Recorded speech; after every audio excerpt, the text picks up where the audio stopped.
I admit it. I spent most of my life being a perfectionist.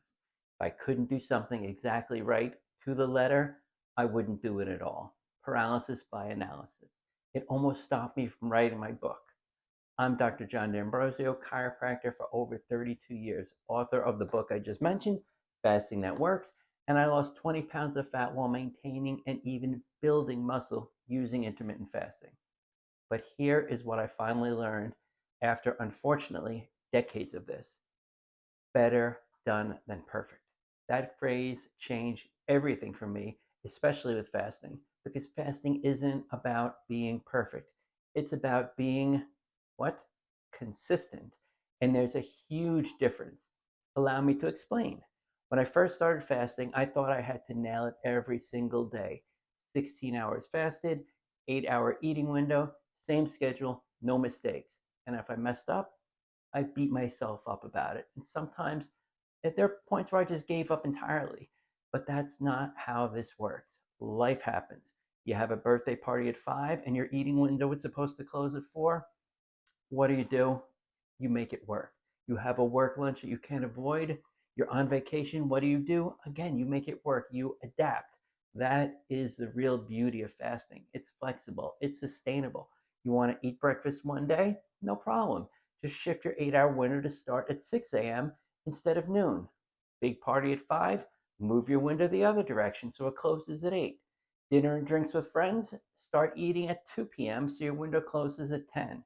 The eating window can shift around to fit your life. You're not locked into one rigid schedule forever. And if you completely blow one day, let's say if you eat outside your window or you break your fast with something you shouldn't, what happens? You forgive yourself and you move on. One bad day does not erase all of your progress. It just happens. Just get back to it the next day. That's what makes fasting sustainable long term. It's not a fad diet.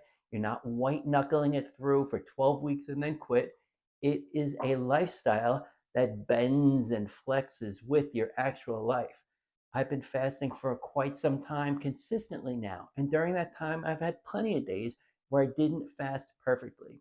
I've had vacations where I barely fasted at all. I've had holidays where I ate way outside my normal window. And you know what? I still kept the weight off because the other 90%, mostly 99 probably percent of the time, I was consistent. Not perfect, consistent. So here's what consistency looks like. You do your 16-8 fast most days of the week. You throw in one or two 42-hour fasts if you're like me, when it fits in your schedule. You break your fast with protein, again, not with sugar. You drink your electrolytes, you stay hydrated, you get to the gym twice a week. Again, not these marathon sessions, 20 minutes each, getting the full body in, but you also live your life.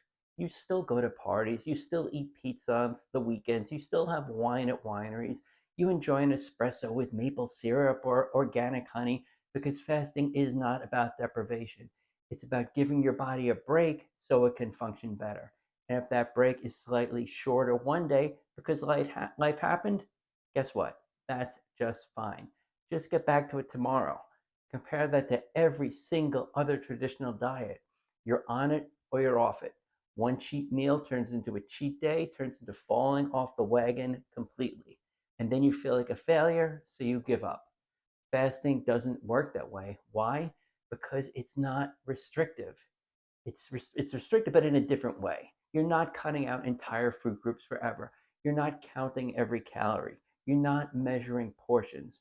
You're just eating compressed in compressed times. And if one day you don't compress as much, or if something happens, you don't compress at all, you just adjust and keep moving.